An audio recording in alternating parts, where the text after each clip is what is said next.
champions united here, nattering away, and rightly so. Hayden, welcome along. We're live. That is a heck of a story that you have written today, and I think one or two will be quite relieved that there was a bit of emotion as you crossed the line, given the way you've navigated the last 100 days with the minimum of fuss. Just share your thoughts, if you wouldn't mind, as you cross the finish line, having taken victory here in London. Yeah, no, honestly, it was super nice. Like, you're always a little bit afraid going into the swim. That's why I started wide on the left side, so there was some space. So I wanted to give my shoulder a little bit of leeway. When I got told about the pontoon and everyone was on the right, I just wanted to be a bit more cautious, so I stayed wide, and for me it was a good move. I didn't have as much sprint speed, but I just slowly coasted to the back of the group, and yeah, just had to wait there and be patient, and came out with a good group, so I was really happy with that. And yeah, the bike was the bike. It was rough. Just had to play my cards, hold the power I was told to hold, and got to the end and started cracking a little, and Rico started putting time in. I was like, wow, he's riding well. And then, got onto the run and just, had to keep looking at my watch as I went out a bit too hard, and had to keep looking and keep on the pace, and caught up to Rico, recovered a little bit for a few K, and then, went on. Tell me about the emotion, though, of this, because it has been an extraordinary journey. Are you feeling like it's another day at the office, or are you aware of, I mean, I asked Jan how big a story this, and he just said you're a freak show. I mean, are you aware of what you've achieved, or are you just trying to park that and just concentrate on the racing? Yeah, like, honestly, I wasn't afraid of the race at all. Like, I'm used to racing these guys. I know what the level is. I knew what my level was going into it, but it was just more like, you have a big injury, you're off for 3 months more or less, and you have those, negative thoughts in your mind when you're like, can I actually get back to that level? It's easy to do that bike session solo, to do that run session solo, but to put them together is completely different. So this, that was the first swim bike I had since Singapore. So 3 months without doing that, it's always a little bit cautious. So I was really happy that the legs felt good going onto the bike. Wait, 99 days ago, you put together the fastest 10K triathlon has ever seen. 98 days ago, you went up against a truck and came off second best. Like, what a journey. Like, what a journey. This, I would honestly have to think this, I couldn't think of a bigger comeback in sports. Considering the time, considering the effort, everyone being there, you must be over the moon. Oh, absolutely, it was... We've got some of your injury shots on here. I don't mean to interrupt, but I mean, this is a lot of people never play sport ever again off the back of this, and 98 days later you're back and winning. Yeah, honestly, it was one of those ones where, I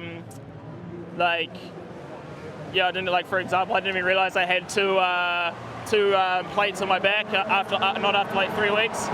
But, with the team with Red Bull in Austria, having physio twice a week for 2 months, my team was incredible, it wasn't just me doing it. Obviously I have to put in the effort, and it's the self-discipline, but the whole package is the big one, right? Like, the coach is to have the confidence in me to put that back in, and me having the confidence in them saying, all right, it's time to push.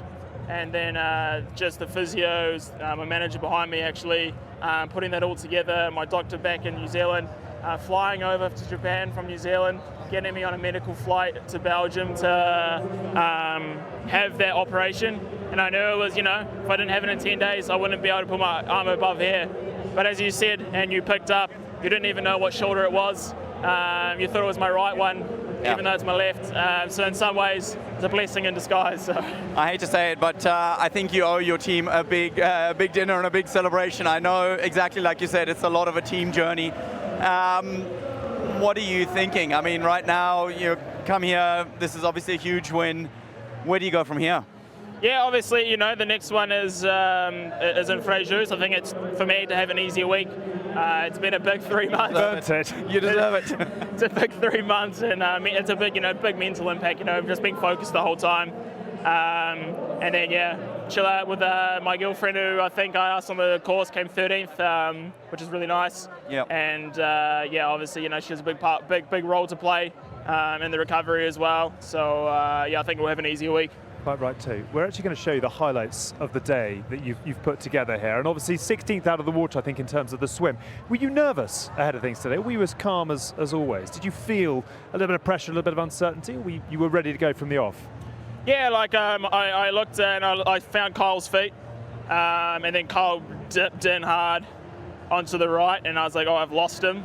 And then, yeah, as I said, I just had to keep super aero and just keep focused. Probably pushed a little bit too much power than I should have, but had a good transition. And there was a moment on the run as well when I think you're about a minute behind Rico, and there was quite a lot of chat.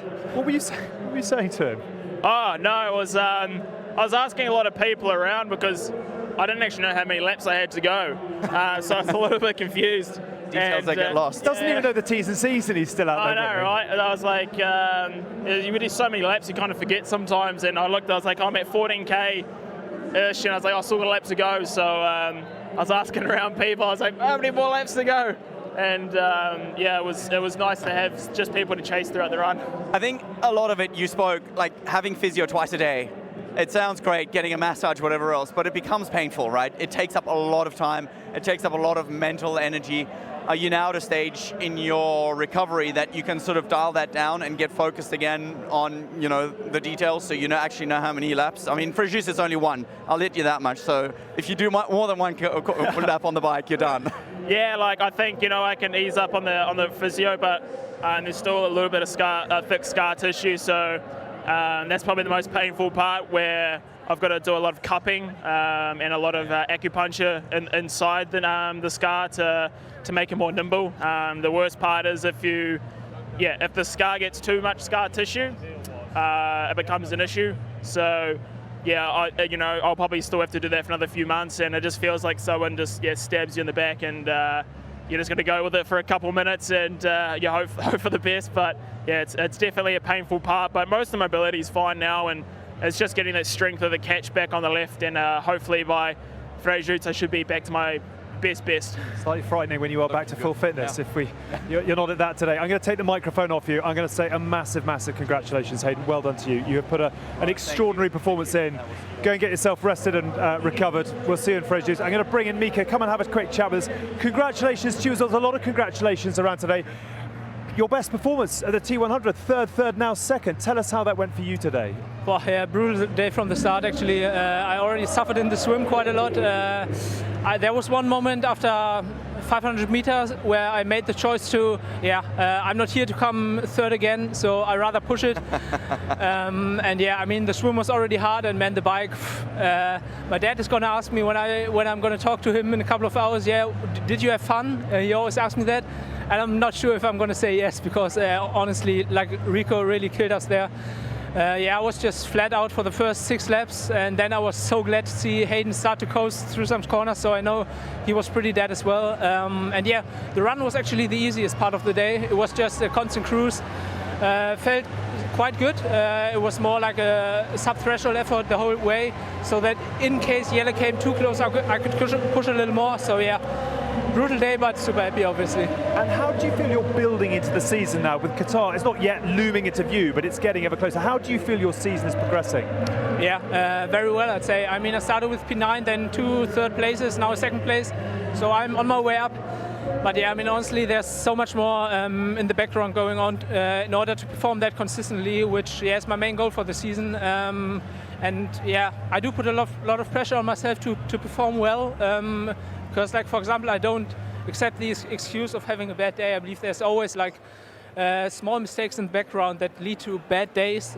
So yeah, I really want to nail everything in everyday life leading into a race to avoid having these bad days, and I believe this enables me to have like this consistency so far. Well done today. You are very much moving in the right direction. We are tight for time, so I'll take the microphone off you, Mika. Well done, congratulations to you. And yes, the series leader is alongside. Fastest run of the day, but you said at times it felt a bit like crunching the gears. Give us your breakdown on your performance today and how satisfied you are, A, to be atop the standings and coming third here today.